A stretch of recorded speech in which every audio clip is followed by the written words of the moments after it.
Est-ce que tu as déjà eu cette sensation, au fond de toi, en regardant les informations, en regardant ce monde qui part dans tous les sens? Cette sensation étrange que quelque chose de grand se prépare, que ce n'est plus une coïncidence, que ce n'est plus juste une mauvaise période. Écoute-moi bien, parce que ce que je vais te dire aujourd'hui, beaucoup de gens ont peur de le dire clairement. Certains vont trop loin, ils désignent des noms, ils donnent des dates, ils créent une hystérie autour de ça. Et d'autres, à l'inverse, refusent complètement d'en parler, comme si c'était un sujet tabou. Moi, je vais faire ni l'un ni l'autre. Je vais te parler avec honnêteté, avec les sources authentiques entre les mains, et avec le cœur d'un croyant qui veut juste une chose, que toi et moi, on soit prêts. Pas effrayés, prêts. Parce que la question que tout le monde se pose aujourd'hui, en 2026, avec tout ce qu'on voit dans le monde, c'est: est-ce que l'imam Mahdi est déjà né? Est-ce qu'il marche peut-être déjà quelque part sur cette terre, sans que personne ne le sache encore, pas même lui? Reste avec moi jusqu'à la fin, parce que je vais te parler de choses que peu de prédicateurs osent expliquer avec autant de clarté. Et à la fin, je vais te dire la chose la plus importante de toutes, celle que le prophète, que la paix et le salut d'Allah soient sur lui, nous a ordonné de faire, peu importe la réponse à cette question. Bismillah, commençons.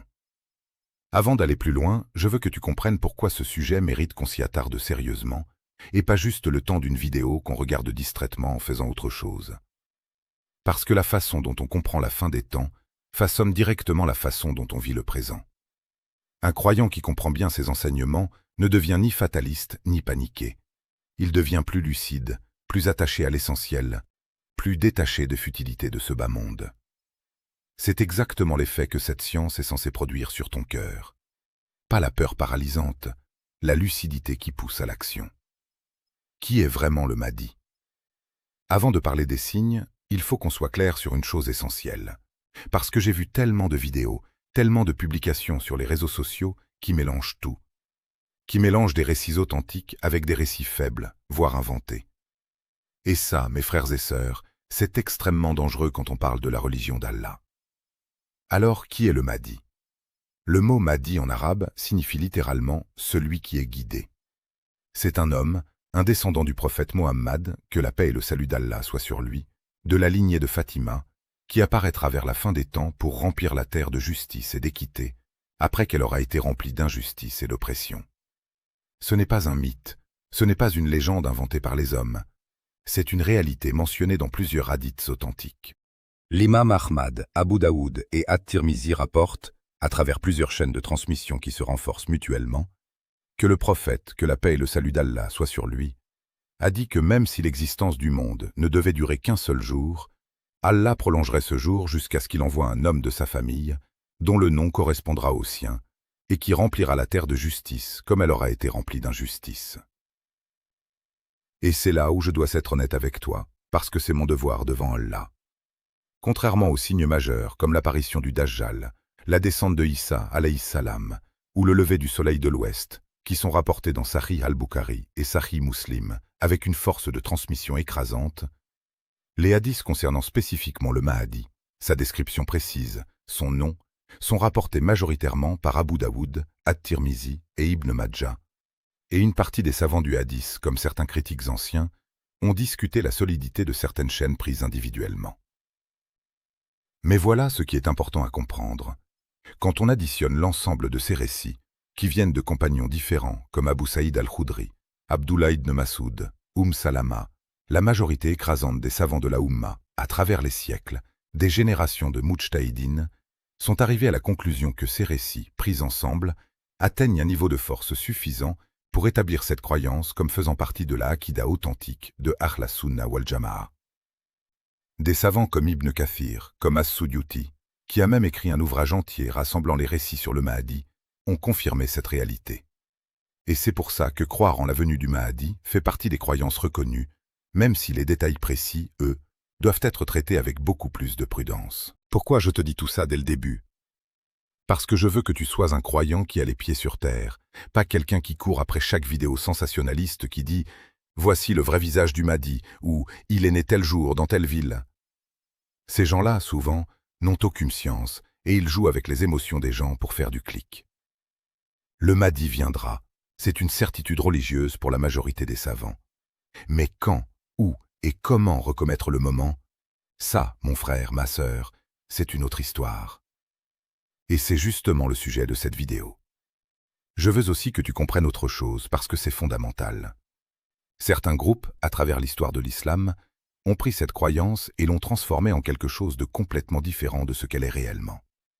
Ils en ont fait un dogme central, presque une idole, autour duquel toute leur théologie tourne, avec des récits qui vont bien au-delà de ce qui est établi dans les sources authentiques de Ahl-Sunnah. Ce n'est pas ça dont je vais te parler aujourd'hui.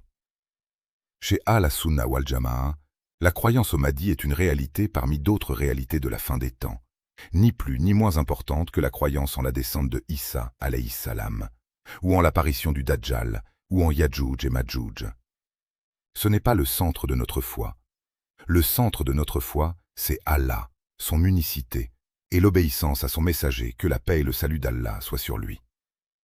Le Mahdi est un signe parmi les signes, une miséricorde parmi les miséricordes, qu'Allah accorde à cette Oumma vers la fin de son existence sur cette terre, pas un objet de culte ou d'obsession. Alors garde cet équilibre en tête tout au long de cette vidéo.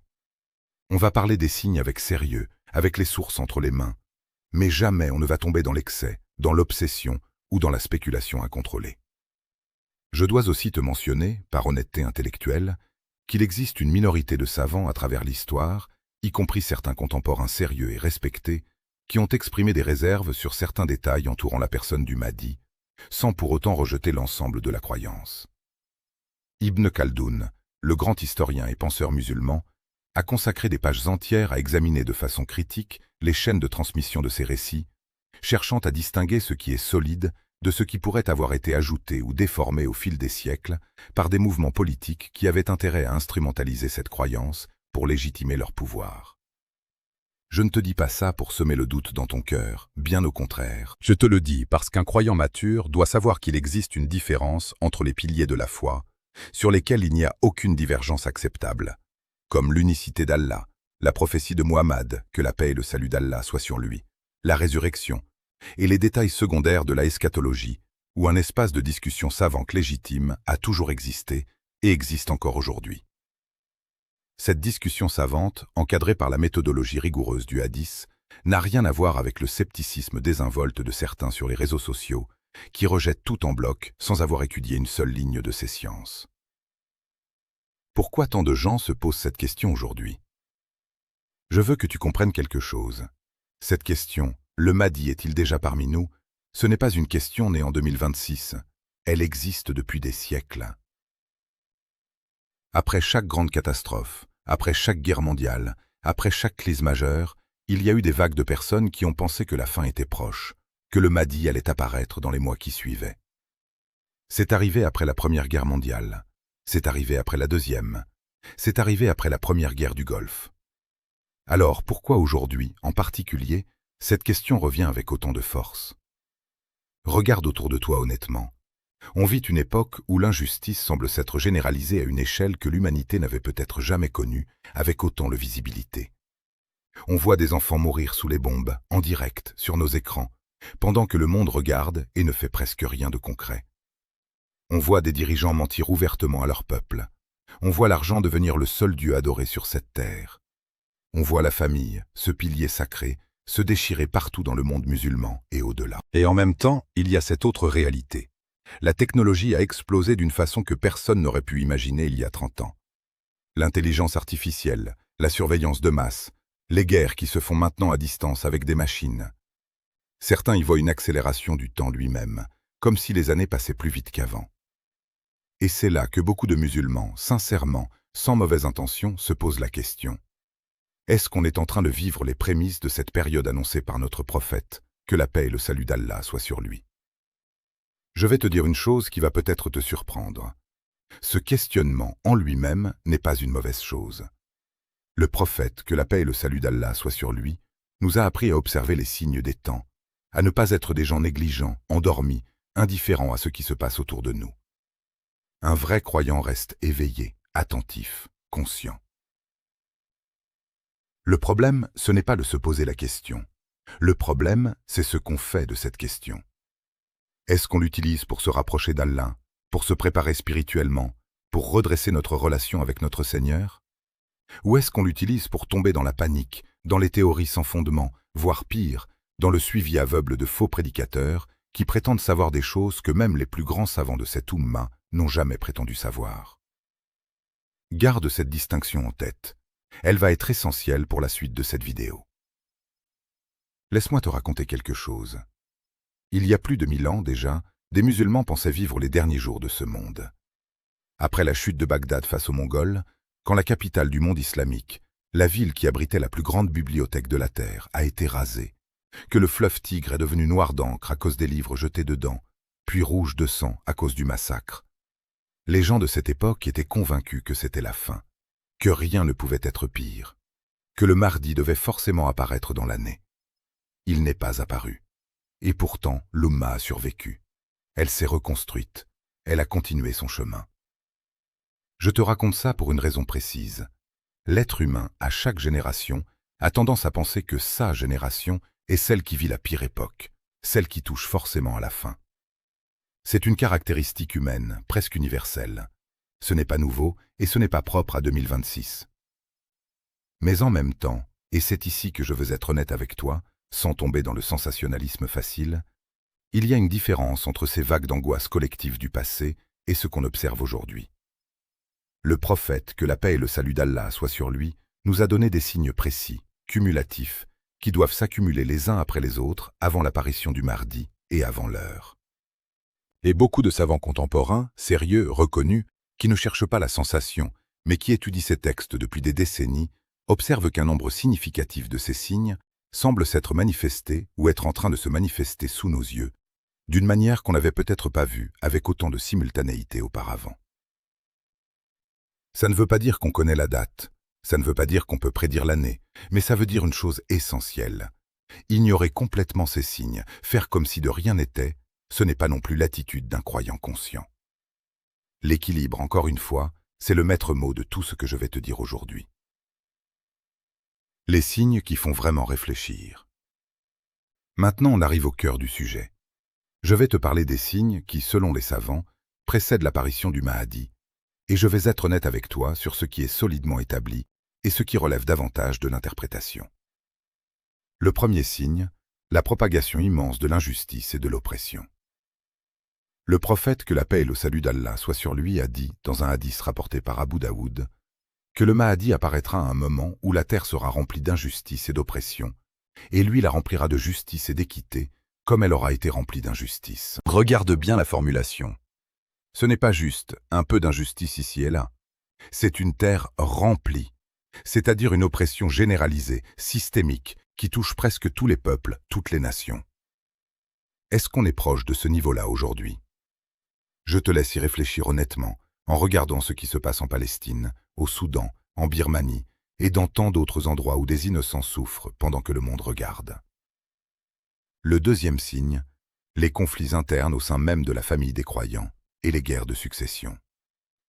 Certains récits, avec des degrés de force variables, évoquent des conflits, des divisions profondes, une instabilité politique majeure juste avant l'apparition du Mahdi, notamment une période de trouble autour de la question du pouvoir, où 3 prétendants au califat viendraient à s'affronter juste avant que le Mahdi ne soit reconnu et qu'on lui prête serment presque malgré lui, entre le Roukn et le Makam, à la Mecque.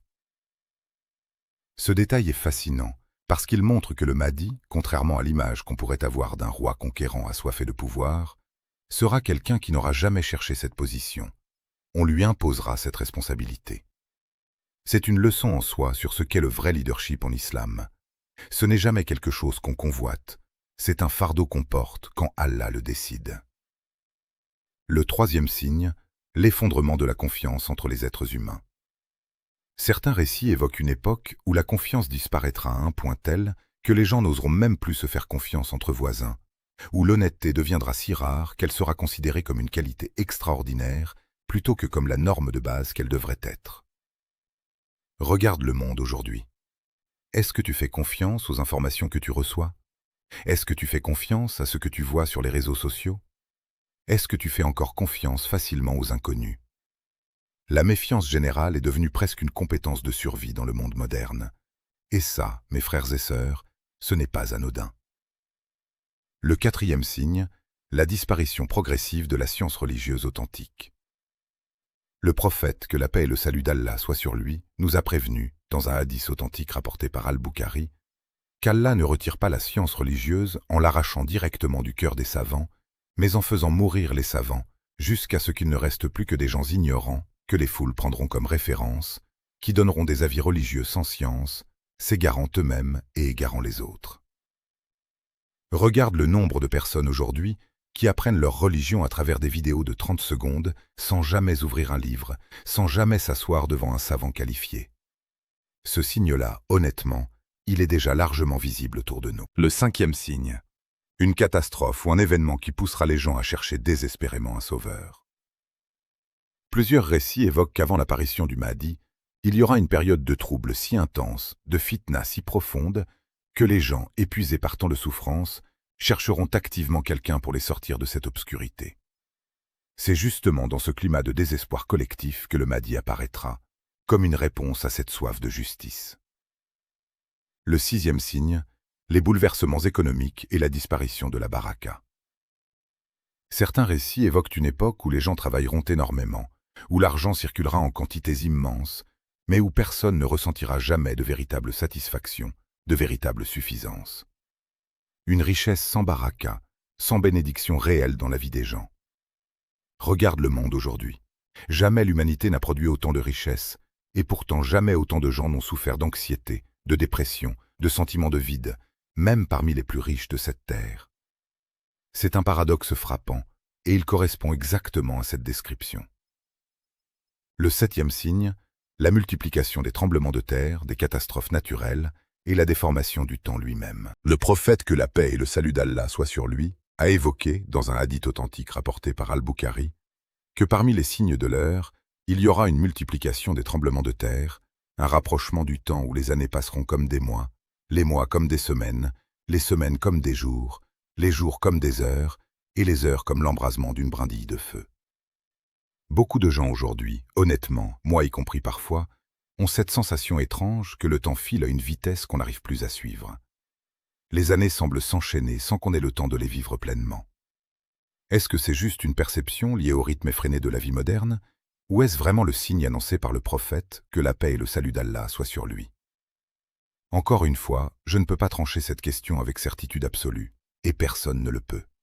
Mais elle mérite qu'on s'y arrête, qu'on y réfléchisse sérieusement, sans paniquer, mais sans non plus fermer les yeux.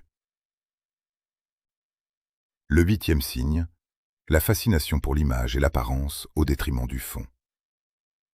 Certains récits, bien que rapportés avec des degrés de force variables, décrivent une époque où les gens accorderont une importance démesurée à l'apparence, au paraître, à l'image qu'ils projettent, au détriment de la sincérité intérieure et de la substance réelle de leurs actes.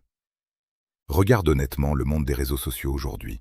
Cette course effrénée à l'image parfaite, à la mise en scène de sa propre vie, ou même certaines pratiques religieuses sont devenues du contenu à consommer, plutôt que des actes d'adoration sincères. Ce n'est évidemment pas une preuve en soi, mais ça mérite qu'on s'y arrête avec honnêteté. Le neuvième signe, l'affaiblissement du sentiment de honte et de pudeur. Le prophète, que la paix et le salut d'Allah soient sur lui, a dit, dans un hadith authentique rapporté par Al-Bukhari, que parmi ce que les gens ont hérité des paroles des premiers prophètes, il y a cette phrase « Si tu n'as plus de honte, fais ce que tu veux ». Ce hadith enseigne que la honte, la pudeur, ce sentiment intérieur qui retient l'être humain de commettre certains actes, est un pilier fondamental de la moralité humaine, et sa disparition progressive annonce une dégradation profonde de la société. Regarde ce qui est devenu normal aujourd'hui, ce qui est banalisé publiquement, ce qui aurait choqué profondément des générations précédentes et qui aujourd'hui ne provoque plus aucune réaction. Ce glissement, lent mais constant, correspond exactement à cette description prophétique. Maintenant, je dois être honnête avec toi sur un point crucial. Est-ce que ces signes prouvent, de façon certaine, que le Mahdi est déjà né, qu'il marche déjà quelque part parmi nous aujourd'hui? La réponse honnête, celle que même le plus grand savant donne avec humilité, c'est « nous ne le savons pas ». Et personne ne peut le savoir avec certitude. Ces signes montrent une direction. Ils montrent que nous vivons probablement une époque qui se rapproche de cette période annoncée. Mais transformer ça en affirmation catégorique, en disant « il est né, il a tel âge, il vit dans tel pays », ça, ce n'est plus de la science religieuse, c'est de la spéculation. Et la spéculation en matière de gaïb, de l'invisible, est quelque chose que notre religion nous interdit formellement. Attention aux faux madis et aux marchands d'illusions. Et maintenant, j'arrive à la partie la plus importante de cette vidéo, celle où je dois te mettre en garde avec la plus grande sincérité. Le prophète, que la paix et le salut d'Allah soient sur lui, nous a avertis d'une chose extrêmement grave. Il y aura, avant l'apparition du vrai Mahdi, des hommes menteurs, des imposteurs, qui prétendront être le Mahdi ou porteurs d'une mission divine particulière pour tromper les gens, pour prendre leur argent, leur loyauté, parfois même leur âme. L'histoire de notre Oumma est remplie de ces exemples. Des hommes qui se sont autoproclamés Mahdi, qui ont rassemblé des foules entières autour d'eux, qui ont créé des mouvements, parfois même des guerres, avant que la vérité n'éclate et que leur imposture ne soit révélée. Certains ont causé la mort de milliers de leurs propres disciples. L'un des exemples les plus marquants de l'histoire récente s'est produit à la grande mosquée de la Mecque elle-même, un moment où un groupe d'hommes, convaincus qu'un des leurs était le Mahdi tant attendu, sont allés jusqu'à occuper par les armes le lieu le plus sacré de l'islam, provoquant un siège tragique et la mort de nombreuses personnes innocentes, pèlerins et fidèles, venus simplement adorer leur Seigneur. Cet événement a profondément marqué la conscience collective de la Oumma, et il montre à quel point cette croyance, mal comprise, mal exploitée, peut devenir une arme entre les mains de gens égarés ou manipulateurs. Ce n'est pas un cas isolé dans l'histoire. À travers les siècles, dans différentes régions du monde musulman, des hommes ambitieux, parfois sincèrement convaincus de leur propre mission, parfois simplement avides de pouvoir, se sont proclamés Mahdi et ont entraîné des communautés entières dans des aventures qui se sont terminées dans le sang et la désillusion. Cette histoire n'est pas là pour te faire peur inutilement. Elle est là pour te montrer une réalité simple. Plus l'incertitude collective grandit, plus le terrain devient favorable pour ce genre d'imposteurs. Et c'est exactement pour ça que la vigilance, la science et le discernement sont plus importants aujourd'hui que jamais. Alors laisse-moi te donner des signes très clairs pour te protéger, toi et ta famille. Premièrement, personne, absolument personne, n'a le droit de se présenter comme étant le Mahdi. Le vrai Mahdi, selon les récits authentiques, ne se proclamera jamais lui-même. Ce sont les gens, les savants, la communauté qui le reconnaîtront à travers ses qualités, sa droiture, sa justice, et Allah confirmera cette reconnaissance par des signes clairs. Deuxièmement, méfie-toi de quiconque te demande de l'argent, de la loyauté aveugle ou une allégeance personnelle en lien avec cette question. Le vrai chemin vers Allah ne passe jamais par le culte d'une personnalité. Troisièmement, méfie-toi de ceux qui donnent des dates précises. Le Mahdi apparaîtra en telle année, tel mois. Le prophète, que la paix et le salut d'Allah soient sur lui lui-même, quand on interrogeait sur l'heure, répondait que celui qui est interrogé n'en sait pas plus que celui qui interroge. Si le prophète, que la paix et le salut d'Allah soient sur lui, la meilleure des créatures, ne connaissait pas ces détails précis sans révélation directe d'Allah, comment un prédicateur sur YouTube ou un influenceur sur les réseaux sociaux pourrait-il le savoir? Quatrièmement, et c'est peut-être le plus important, ne laisse jamais ce sujet devenir une source de division entre toi et tes frères et sœurs musulmans. J'ai vu des familles se déchirer, des amitiés se briser, à cause de débats sur ce sujet. Ce n'est pas ça, l'esprit de cette croyance. La croyance au Mahdi doit nous unir dans l'espoir, pas nous diviser dans la discorde. Je vais te dire une chose avec beaucoup de tristesse dans le cœur. Il y a aujourd'hui, sur Internet, des gens qui exploitent cette peur, cette incertitude collective, pour vendre des livres, pour attirer des abonnés, pour construire des communautés autour d'eux-mêmes, plutôt qu'autour d'Allah et de son messager, que la paix et le salut d'Allah soient sur lui. Certains vont jusqu'à inventer des hadiths, ou déformer le sens de hadiths authentiques, pour créer du sensationnalisme. Alors comment se protéger concrètement? Voici quelques critères simples que tu peux appliquer toi-même, sans avoir besoin d'être un savant. Demande-toi, est-ce que cette personne cite ses sources précisément, avec le nom du recueil de hadith et le nom du rapporteur, ou est-ce qu'elle dit vaguement « il est rapporté que », sans jamais préciser d'où ça vient? Un enseignant sérieux cite toujours ses sources avec précision, parce qu'il n'a rien à cacher. Demande-toi aussi, est-ce que cette personne a suivi un parcours d'apprentissage reconnu, auprès de savants établis, avec une chaîne de transmission de la science elle-même, ou est-ce qu'elle s'est autoproclamée experte après avoir simplement lu quelques livres ou regardé quelques vidéos? La science religieuse, dans notre tradition, se transmet de maître à élève, avec rigueur et patience, pas seulement à travers la lecture solitaire. Et enfin, observe le comportement de cette personne face à la contradiction. Est-ce qu'elle accepte d'être corrigée? Est-ce qu'elle reconnaît humblement quand elle s'est trompée? Ou est-ce qu'elle s'énerve, insulte et traite quiconque la questionne de mécréant ou d'ignorant? L'arrogance et l'agressivité face à la critique légitime sont souvent des signaux d'alarme sérieux. Ne tombe pas dans ce piège, vérifie toujours tes sources. Demande toujours, est-ce que ce hadith est authentique et qui l'a rapporté? Un croyant sérieux ne construit jamais sa foi sur des rumeurs, mais sur des fondations solides. Et je veux ajouter une réflexion qui, personnellement, m'a beaucoup aidé à faire la paix avec cette incertitude. Pourquoi Allah, dans sa sagesse infinie, a-t-il choisi de ne pas nous révéler la date exacte de ces événements? Pourquoi cette ambiguïté délibérée? La réponse, à mon avis, et Allah sait mieux, se trouve dans la nature même du test de cette vie. Si on connaissait la date exacte de l'apparition du Mahdi, ou de l'heure elle-même, l'être humain changerait complètement son comportement. Certains attendraient la dernière minute pour se repentir, sachant qu'ils ont encore du temps devant eux. D'autres tomberaient dans un désespoir paralysant en apprenant que la fin est très proche. Le test perdrait tout son sens, parce que la foi authentique exige justement de vivre chaque jour comme s'il pouvait être le dernier, sans certitude, dans l'incertitude totale qui pousse à l'excellence constante plutôt qu'à la procrastination. Le prophète, que la paix et le salut d'Allah soient sur lui, a dit, dans un hadith authentique, que si l'un d'entre vous se lève le matin, qu'il ne doit pas attendre le soir, et s'il se couche le soir, qu'il ne doit pas attendre le matin, et qu'il doit profiter de sa santé avant sa maladie, et de sa vie avant sa mort. Voilà la vraie mentalité que cette incertitude est censée cultiver en nous. Pas l'angoisse permanente, mais l'urgence saine, celle qui pousse à ne jamais remettre à demain ce qu'on peut faire aujourd'hui pour se rapprocher d'Allah.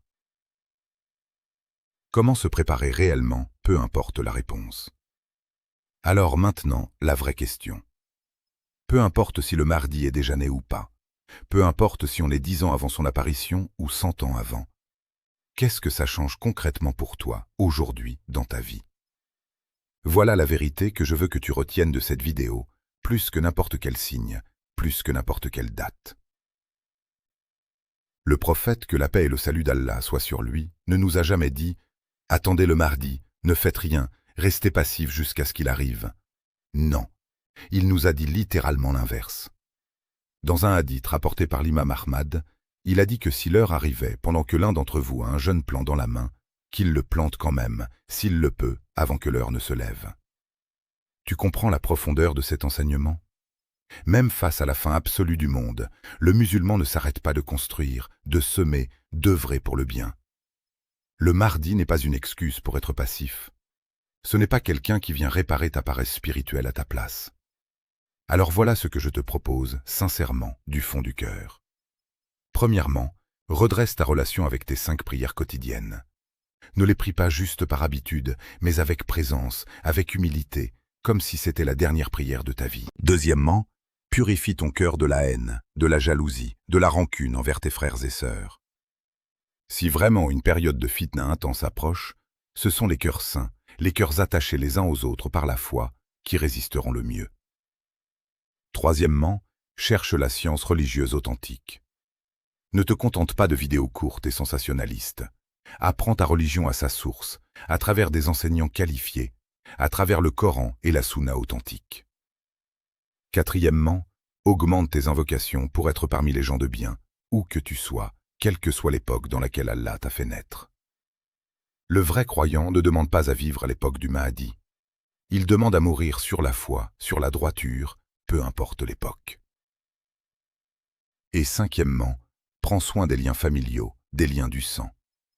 Le prophète, que la paix et le salut d'Allah soient sur lui, nous a averti que parmi les signes de la fin des temps, il y aura la rupture des liens de parenté. Sois toi-même un rempart contre ça, dans ta propre famille, dans ta propre communauté. Laisse-moi ajouter une 6e chose, peut-être la plus difficile à appliquer, mais la plus essentielle.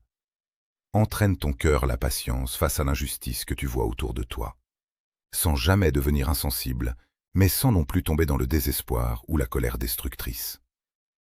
Le croyant qui vit une époque de fitna a besoin d'une patience particulière, une patience active, celle qui continue à œuvrer pour le bien, à défendre la vérité avec sagesse, à aider les opprimés dans la mesure de ses capacités, sans se laisser submerger par l'ampleur du mal qu'il observe.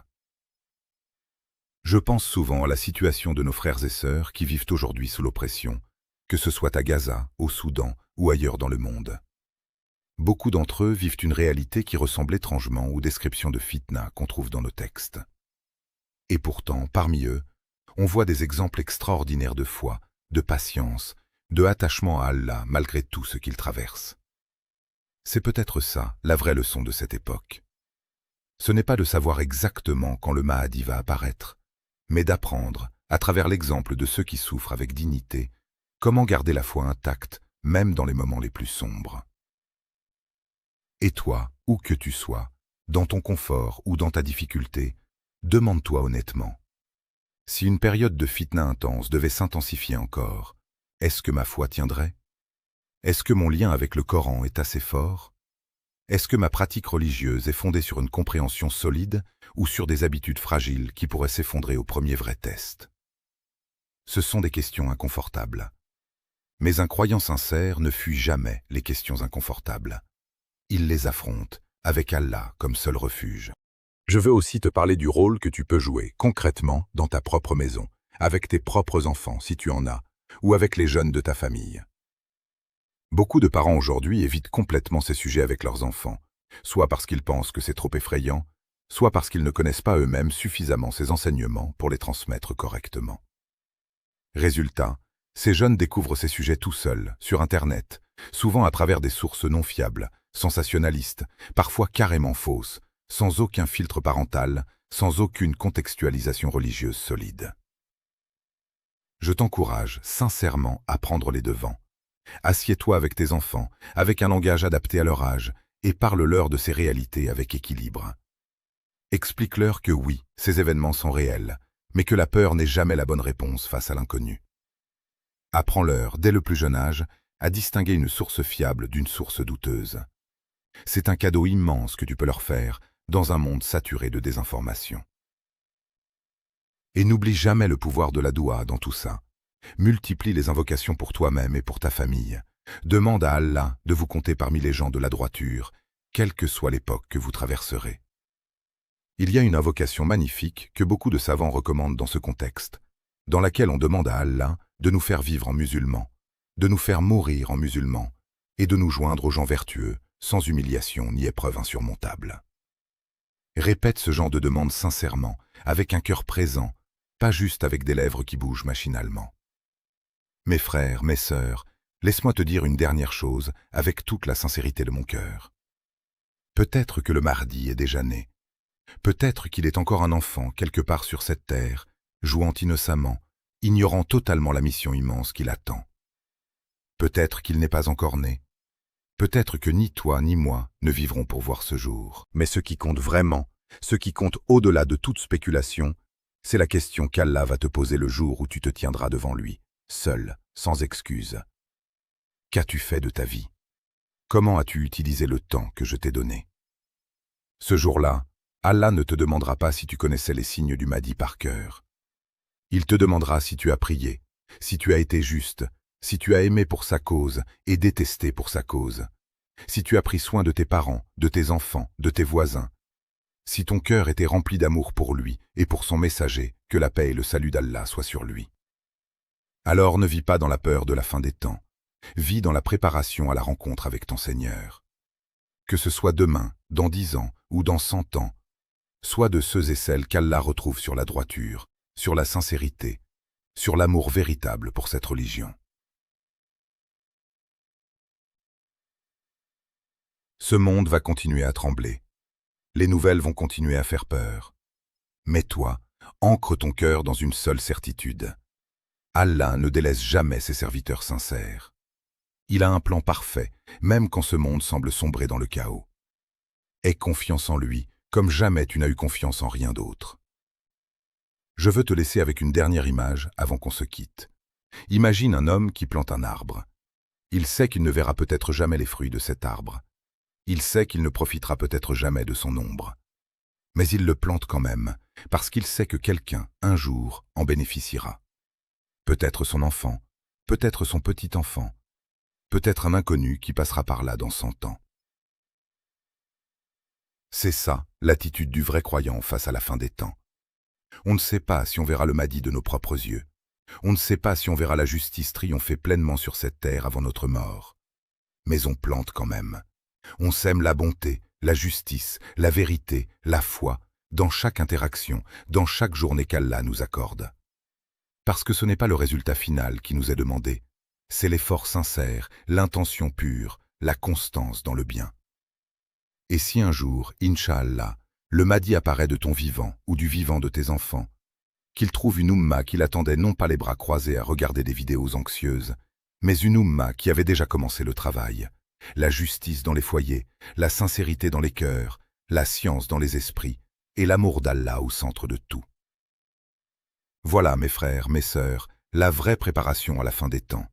Pas la peur, la foi en action. Il y a une dernière chose que je veux partager avec toi. Quelque chose que j'ai personnellement médité longuement. Quand on regarde la vie du prophète, que la paix et le salut d'Allah soient sur lui et de ses compagnons, on remarque quelque chose de frappant.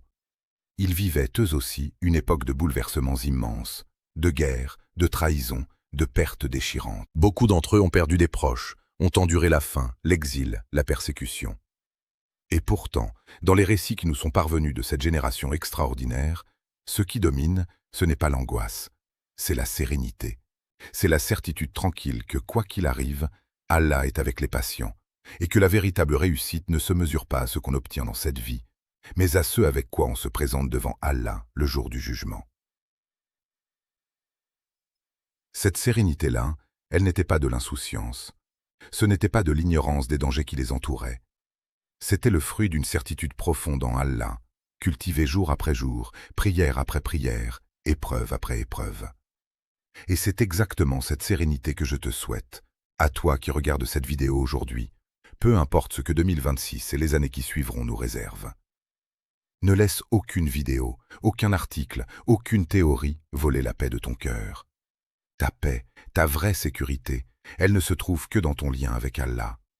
Renforce ce lien jour après jour, et tout le reste, Inch'Allah, se remettra en place. Si cette vidéo a touché ton cœur, si elle t'a fait réfléchir, s'il te plaît, abonne-toi à la chaîne, active la cloche de notification et partage-la avec quelqu'un qui en a besoin aujourd'hui. Il y a tellement de désinformation, tellement de sensationnalisme sur ce sujet en ligne, et notre mission, ensemble, c'est de rétablir la vérité, avec science, avec humilité et avec amour pour cette Oumma. Qu'Allah nous compte parmi ceux et celles qui attendent sa miséricorde avec de bonnes œuvres, et non parmi ceux qui attendent en restant les bras croisés. Qu'Allah te bénisse, toi et ta famille. Jusqu'à la prochaine vidéo, Inch'Allah.